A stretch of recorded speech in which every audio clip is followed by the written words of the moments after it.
Across all kinds of different TV shows, you hear the term bottle episode when there's a limited number of cast or when the story is contained into one place or area. There's usually a negative connotation when you hear this term because it means that the budget wasn't nearly as high for these episodes, or they don't usually progress the story in any meaningful way. The Walking Dead has its fair share of bottle episodes. In fact, it might have more bottle episodes than a lot of other shows do. Some of these bottle episodes are met with success, and some of them, to phrase it nicely, aren't. But perhaps the best bottle episode the show ever gave us was back in season 3, and that's the episode Clear. At this time in the show, the feud against the governor was in full swing. People wanted to see Rick and the group fight the governor and take down Woodbury, so instead of showing us that, they gave us a side mission with Rick, Carl, and Michonne to go out and find more weapons. On paper, this doesn't sound very good, but throw Morgan back into the mix, a character we haven't seen since the pilot episode, and you pique the audience's interest. So in today's video, I'm going to be recapping the episode Clear, giving my analysis on the episode's themes and messages, as well as how it set up a lot of future storylines. So let's head back to Rick's hometown and dive into the episode Clear.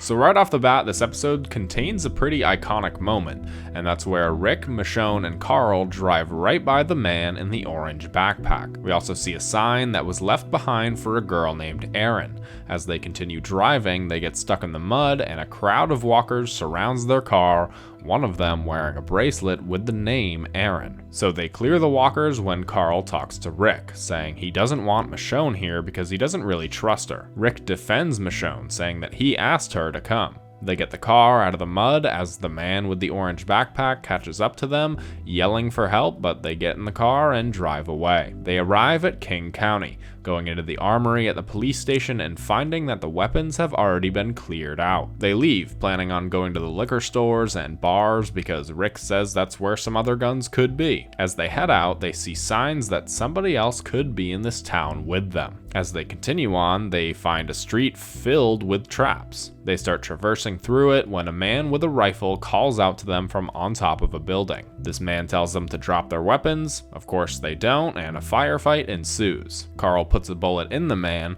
though when Rick checks, he's wearing body armor. Rick unmasks the man and sees that it's Morgan. Rick says he doesn't want to just leave Morgan outside since he saved his life in the beginning and since he has a son, so they bring him inside, avoiding Morgan's many booby traps on the way. When they get upstairs, they find an armory that puts the one in the police station to shame, even if it had been full of weapons. There's all kinds of different writing on the wall, one of the words being clear. They start gathering the weapons when Rick finds the radio that he gave Morgan back in the pilot episode. He looks at the wall where it says Dwayne turned, Rick realizing that Morgan's son is now gone. Rick tells the others to stop because they're going to wait for him to wake up. Michonne is against this idea, saying that Rick himself even said that the man is different, and he also tried to kill them. Rick insists that they wait, so Michonne sits down and eats one of Morgan's protein bars. Carl looks at the wall, seeing that Morgan had drawn a map of the entire town. On the map, it shows that Rick's house had been burned down. Carl says he wants to go and loot the baby store, wanting to get a crib, but Michonne says that he'll need help carrying it, so she goes with him. Carl tries to lose her, but she catches up to him, and he says that he wants to be left alone and do this on his own, but he passes the baby store and says that, oh yeah, he wants to go and get something else for Judith first. Michonne continues to follow him. Rick finds the rifle that he gave to Morgan when Morgan wakes up and tries to attack Rick. Rick tries to talk some sense into him, but it's clear that Morgan has lost his mind. Rick says that he knows him, but Morgan says he sees people wearing dead people's faces. He gets the upper hand on Rick, stabbing him in what looks like the heart, but apparently it's just the shoulder. Rick gets up and gets his gun, Morgan begging Rick to finish him.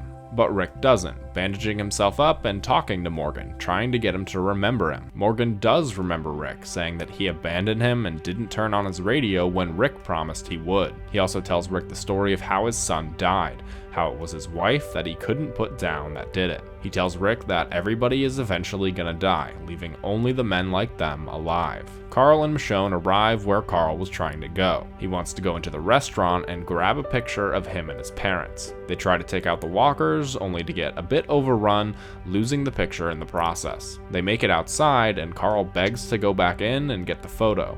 Michonne tells him to wait a minute, and then she comes back like 5 seconds later with the photo and also her own souvenir. Rick tries to convince Morgan to come back with them, and it seems for a moment Morgan is considering until he learns that Rick needs the guns to go against another enemy. Morgan says that in the end, they'll just all be taken apart by either teeth or bullets, and he can't be there to see all of that again. Carl and Michonne come back with the crib. They pass by Morgan, and Carl talks to him, saying that he's sorry for shooting him. Morgan tells him, "Don't ever be sorry." Rick talks to Carl about Michonne, Carl saying that she might actually be part of the group and he's okay with that. They put the guns in the car, and Michonne asks Rick if he's okay because she knows he sees things, that she used to see things too. Rick lets her drive, and as they head out of the town, they see the orange backpack on the side of the road, stopping to pick it up before driving off. So I had completely forgotten that this is where we first saw the orange backpack. This orange backpack is a staple throughout the series, and orange backpacks like it.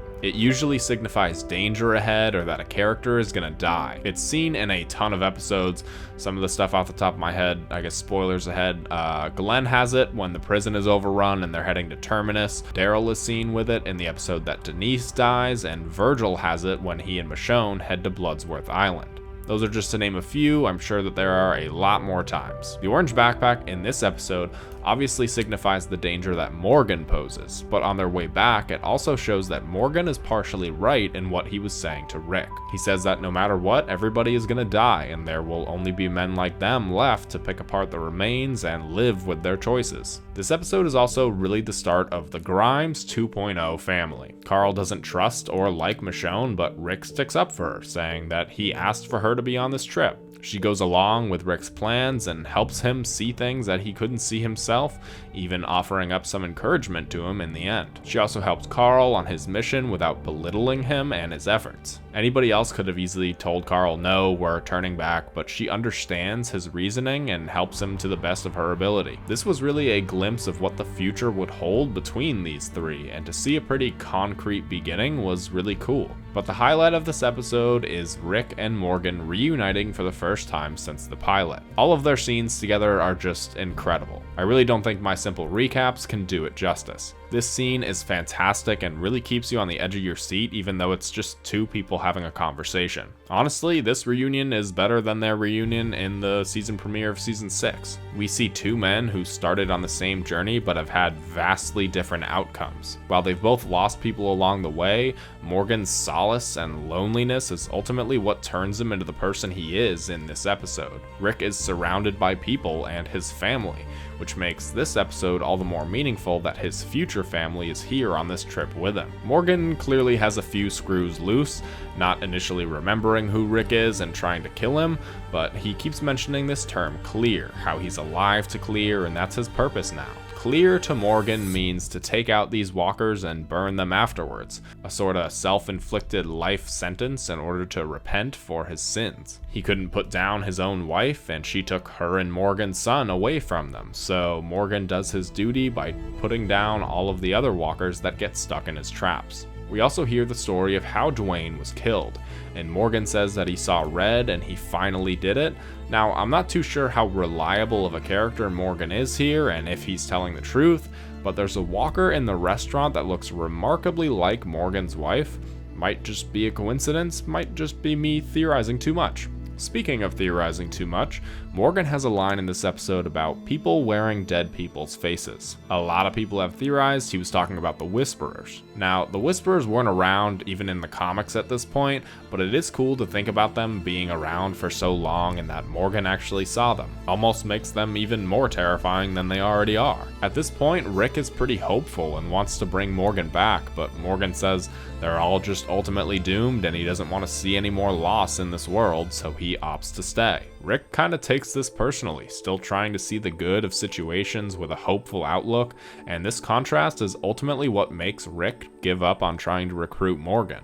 But like I said with the orange backpack, Rick kind of sees that Morgan is right and that everybody who's alive will die and it'll just be them left. I was really sad that Morgan didn't end up going back with the group. I think that would have been a really cool what if scenario to see, but it does make for some great moments a few seasons down the line. Those are my thoughts on the episode, a bit of a shorter one today. This is a bottle episode after all, but what are your thoughts on the episode? I was going to do a video on Here's Not Here and continue the streak of season 6 episodes that I have going, but if I'm going to do that one, then I feel like I just needed to do this one first. Keep an eye out for Here's Not Here, and for those following closely on my channel, I have the X-Men video that I'm working on. I thought I'd have it finished by tomorrow, but it definitely won't be done that quickly. The video is so far over an hour long, so it's going to take a little bit more time. Alright, anyways, like, comment, subscribe, all that good stuff, and I'll see you in the next one. Yeah.